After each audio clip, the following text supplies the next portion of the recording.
So good news mga mosing, no, is alas 11 na ng gabi at nakita ko dito yung binibreed natin is naglay na ng itlog. So papakita ko sa inyo. Ayan. Naglay na yung aking female ng nanay ng berry Snowy. So yan yung Kalmado berries. Ayan. Naglay na siya. Tapos yung pinaris ko sa kanya dito si Berries. So si Berries kapatid dyan ni Edito. Si Edito naman is nandito sa side na kabila. Ayan, binibreed ko din si Edito kasi ayan, meron akong female dyan na kasi laki niya. So as of now, hindi pa rin ito nangingitlog. So aantayin lang din natin yan. And then balik tayo dito. Ayan, so sa mga baguhan kung paano mag-breed ng FH. So ganito, nakasetup ng ganyan yung ano natin, breeding. So dapat may divider kasi meron naman ibang nagbi-breed na walang divider. So buti na lang is nakakondisyon natin, nakapaglagay tayo ng heater. Syempre, importante yan pag nagbi-breed kayo. So, lalagyan din ng heater. So, ayan. Abangan natin to. So, tingnan natin kung gano'n ang kadaming egg niya. Ayan yung eggs niya. Kung makikita nyo, ayan, madami. Tapos yung tube niya, drop tube na yan. So, ayan. So, ayan mga mosing. So, ang gagawin natin dito is aantayin natin matapos yung female. Kasi kailangan natin siya patapusan. Tsaka natin tatanggalin yung divider ng male. And just in case sana mag-improve natin si Berries para meron na tayong dalawang proven na flower horn. So, ngayon, naantayin lang natin matapos. Siguro, mga kulang 1 oras. Ayan. Ganito sa pag-breed. Ayan.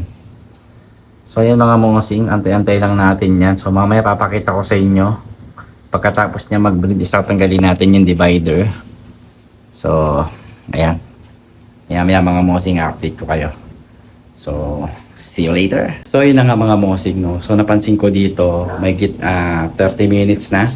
So, ito napansin ko kay ano, ayan. Kung nakikita niyo yung bubbles na yan, yan yung similya ni ano, ni Berries, ayan, oh. Ibig sabihin yan, lalo't pag mainit na yan, oh. Pag bula-bula, ready na yan. So, ayan, pagsasamahin na natin sila. So, let's go. Tingnan niyo, pagsasamahin ko na yan, ha. Tapos tingnan natin kung paano magiging reaction niya.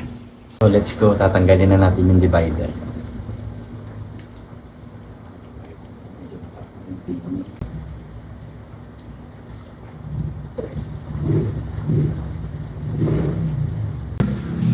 Yan. Yan mga mosing, tanggal na yung kanilang divider. So, titignan lang natin kung papayag dito si Berries. Ayan. Ano kaya ang gagawin ni Berries dito? O, teka yan na. Sana maging pumahid siya. Ano? No. Berries. Kalma ka lang, Berries. Patapusin mo muna siya. Hindi pa yata tapos mangitlog yung female ko. No. Hey, kalmado. Hayaan mong pahiran ni Berries ng itlog mo. Alright. So, update ko ulit kayo pagpapahid na si Berries, ha. Titignan ko muna. So, next update nito, titignan ko kung papahid si Berries. So, see you later ulit. Update ko ulit kayo kung ano magiging setup nilang dalawa. Alright. Guys, mga mosing, pumapahid si Berries, ha. Ayan, good news. It's a magandang sign. Ayan, so gagawin na lang natin dyan is mag-aantay. Antayin natin matapos si Berries na pumahid. Yan, alright. Ayan. So yun mga mosing, papatapusin muna natin siya. Hindi ko na muna siya bibidyohan kasi nadidistract siya. So, ayan. At so, sana mag-success tayo dito. At tagal ko nang di nakakapag-breed. So mga mosing, update ko na lang kayo ulit bukas. So ano magiging resulta nito.